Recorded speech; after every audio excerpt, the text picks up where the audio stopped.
We know that Kautilya's Arthashastra is one of the major sources of ancient Indian political thought. In an earlier discussion, we have discussed the Dandaniti of Kautilya in a detailed manner. In this discussion, we will be discussing the Saptanga theory of the state, which is a major contribution of Kautilya towards Indian political thought. We have earlier noticed that Kautilya's Arthashastra deals with the science of politics of the state, that is the Dandaniti of the state.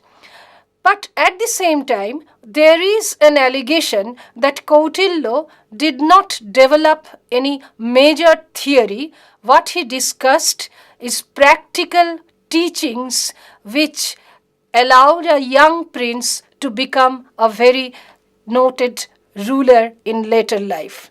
But we find that Kautilya discussed at least one major theoretical exposition, that is the Saptanga theory of the state. Saptanga is from the two words Sapta and Anga, meaning 7 organs. Just as a human body has several organs, and for a smooth functioning of the human body, a harmonious relationship and proper functioning of all the organs are necessary. Similarly, Kautilya believed that for the smooth functioning of the state, at least a harmonious relationship and proper functioning of 7 organs are necessary. He also referred to these angas at some places as prakritis, that is 7 prakritis or 7 organs that constitute a state, and a very proper blending of functions of all these 7 prakritis or angas is necessary for the state to sustain in an efficient manner. Now, coming to the Saptanga theory of Kautilya, we first mention what these 7 angas are. These 7 angas are Swami, amatya, janapada, durga, kosa, danda, and mitra. One has to remember that these 7 prakritis have been mentioned by Kautilya in a descending order of magnitude. That is, the preceding element is more important than that which is immediately following it. Going by that logic, Swami is the most important organ or prakriti of these 7 elements, and Swami is more important than amatya, amatya than janapada, and so on. At the same time, Kautilya also mentioned the vices that could befall upon each of these prakritis. And here also he mentioned categorically that the vices of the element, the preceding element, is more disastrous or likely to create disastrous consequences than the vices which are following them. So these 7 organs or prakritis have to be mentioned in this manner and have to be taken into consideration in this order of magnitude. Now, coming to the first prakriti, that is Swami, we find to an extent surprisingly that nowhere Kautilya used the term Rajan, which is the word for king that we normally associate with a monarchical form of government. On the contrary, Kautilya everywhere used the word Swami, which means master or Prabhu. So, perhaps a kind of possessiveness is associated with the word Swami. That is, he is not just a ruler, he is not just a king, he is something more than that.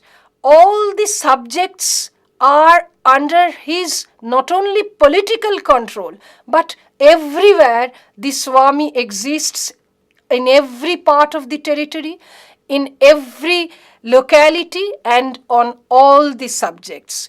So Swami is not only the first prakriti, but he is the principal organ around which all the other prakritis revolve. Now this Swami, Kautilya has mentioned, should be one of noble origin.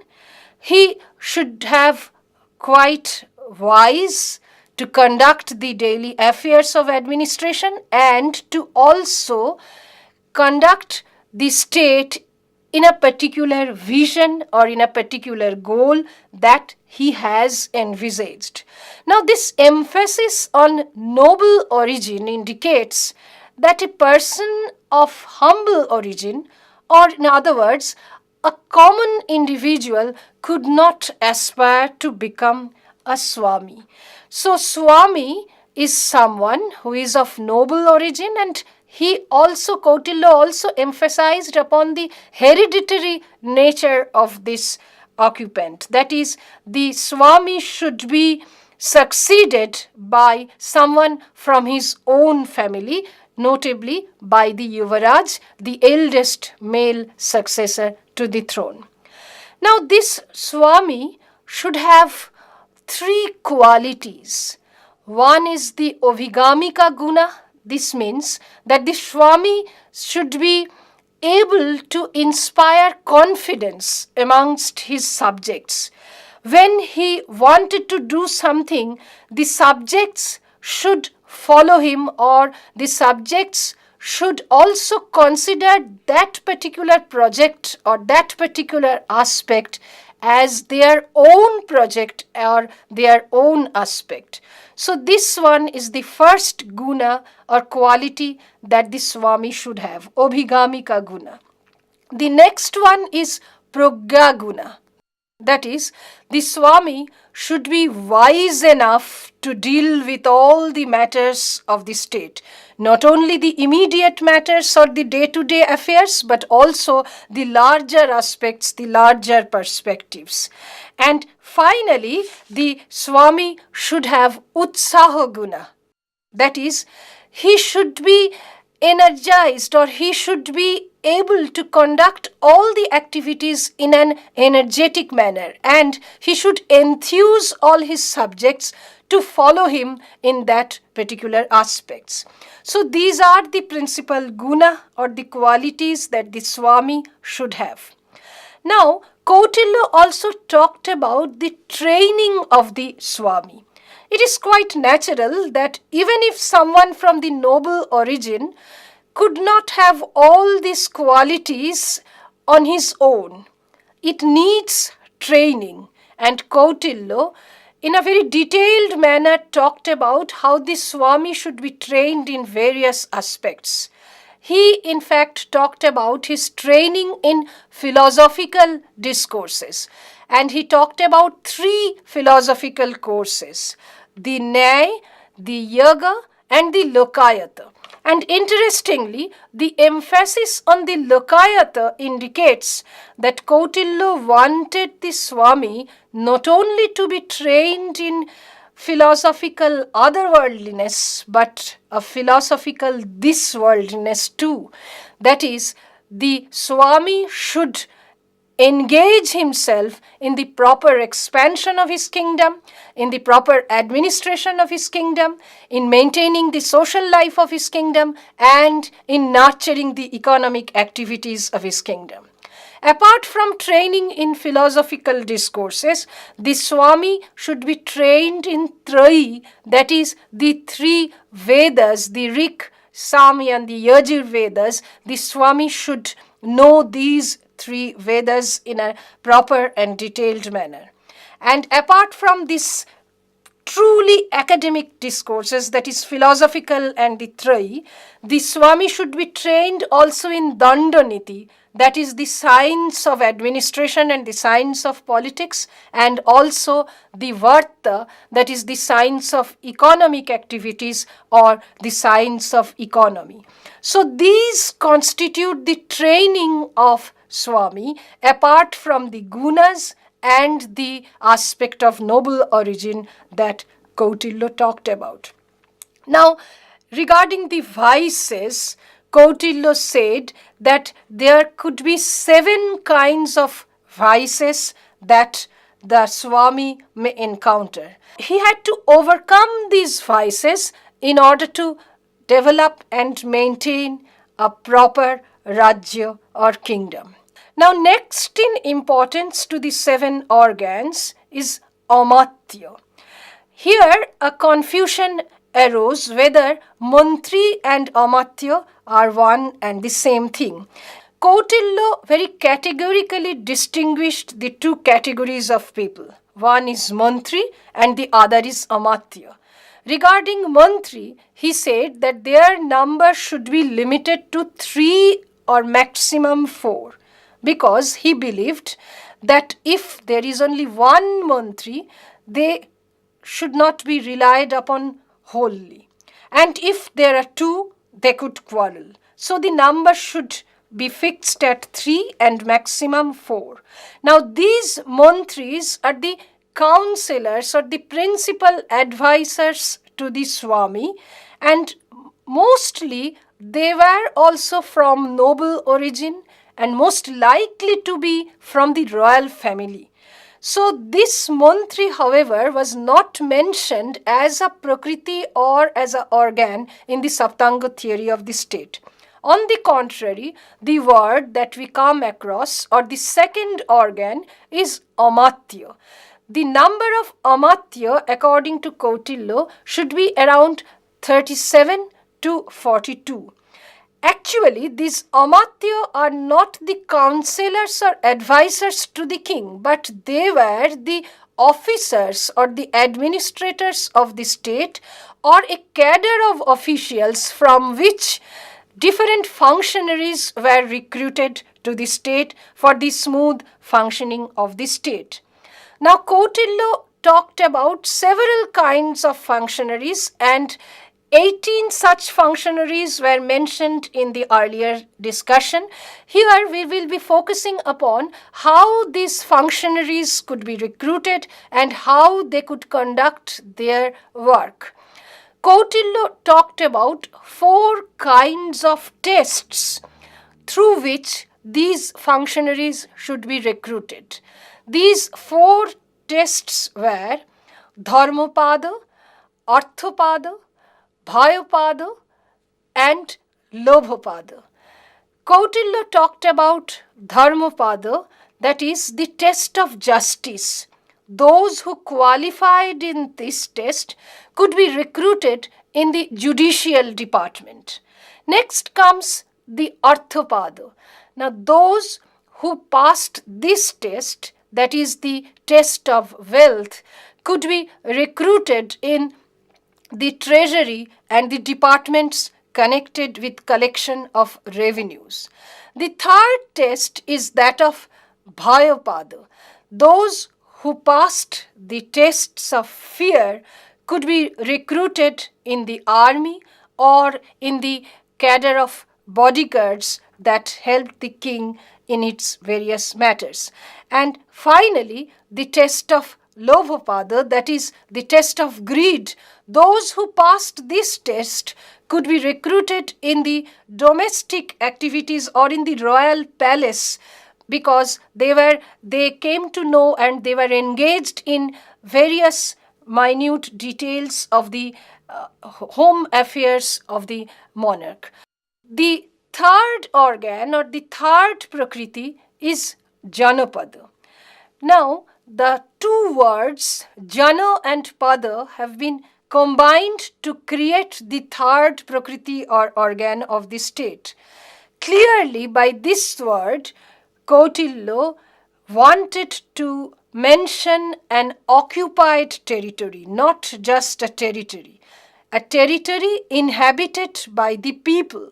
So, Janapada indicates principally the countryside where agriculturalists and those engaged in Poshupalya activities, that is the cattle rearing, inhabited. So this countryside comes within the expression Janapada. The Kautilya, however, did not mention the exact size of the janapada, what should be the ideal size of janapada.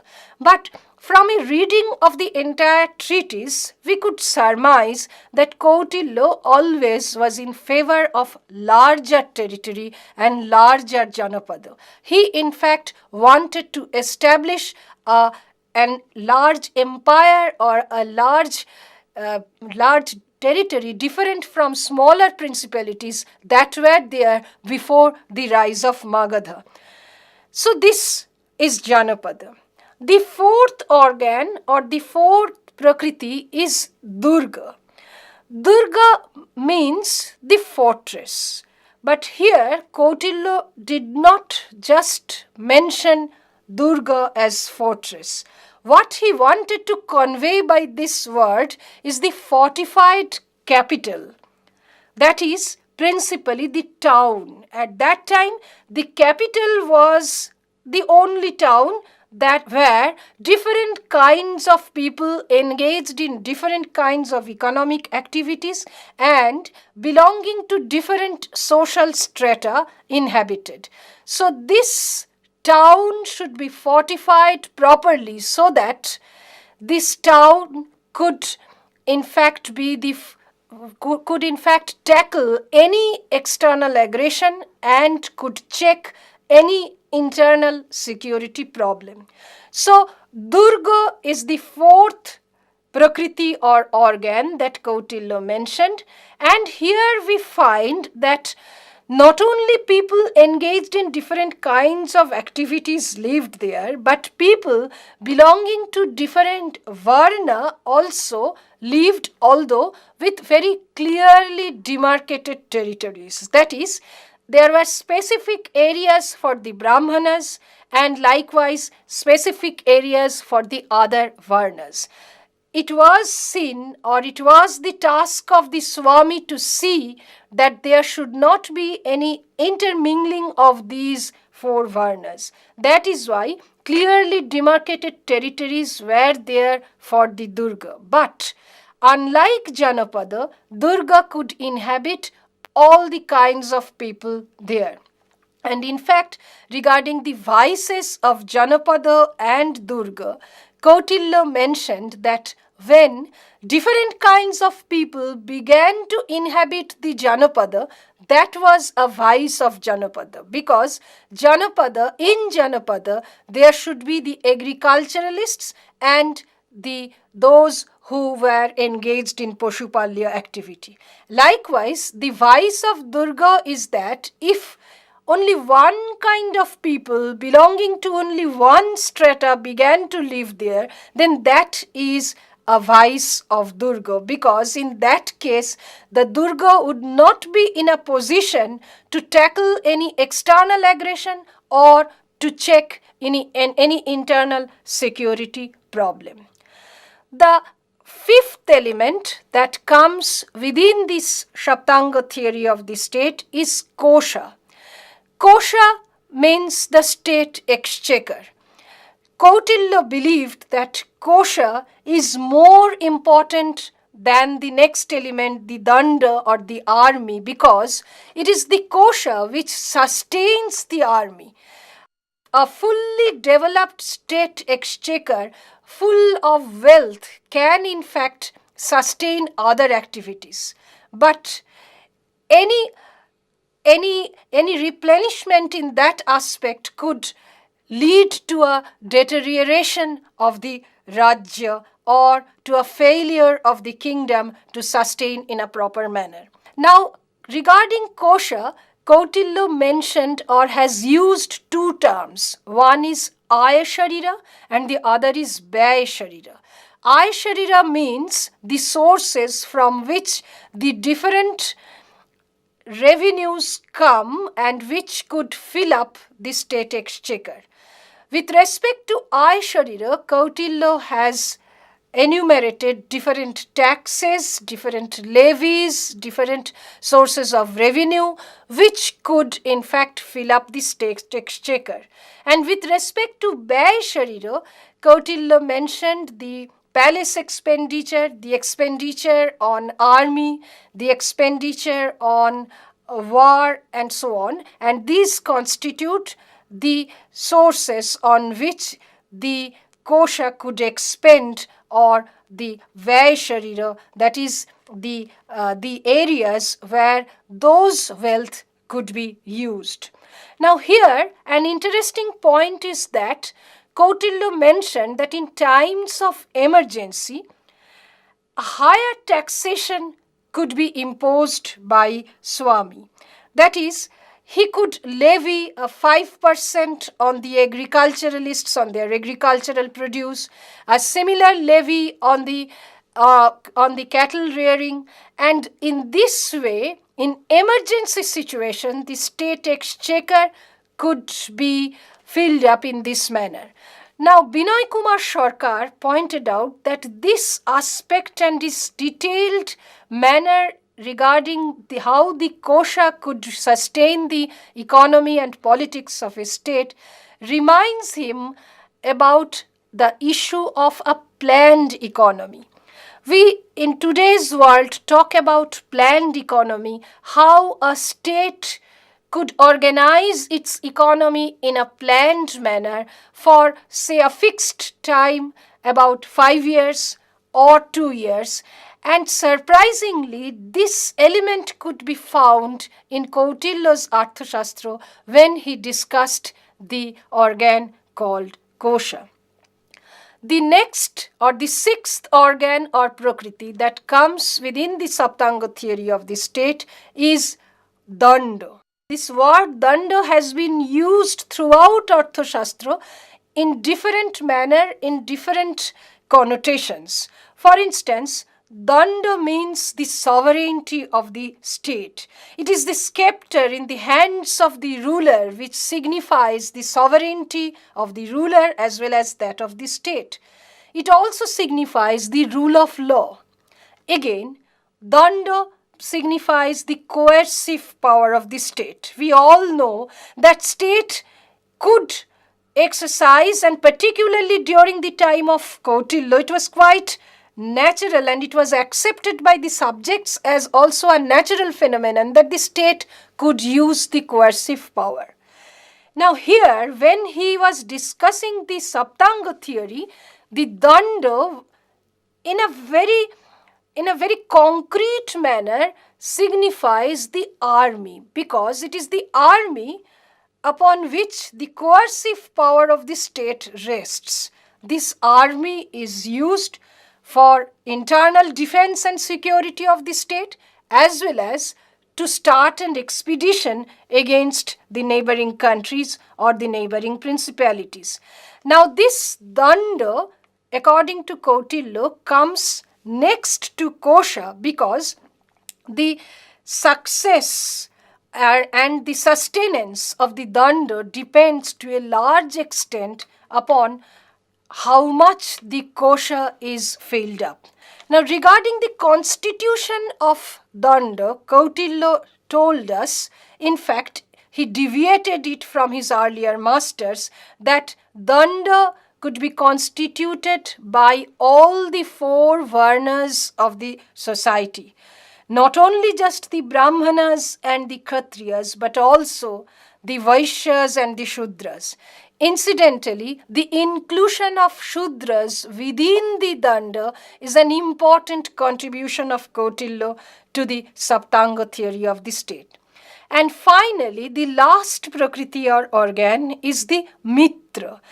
Kautilya always was in favor of expanding the kingdom of the state, and for that purpose he said that mitra is an important constituent because the Swami needs the help of his ally whenever he wanted to start an expedition. In fact, this aspect was discussed in a very detailed manner by Kautilya when he discussed the foreign policy of the state. So these 7 prakritis and organs constituted what is called the Saptanga theory of the state, which is a very major contribution of Kautilya towards the theoretical exposition as well as to ancient Indian political thought.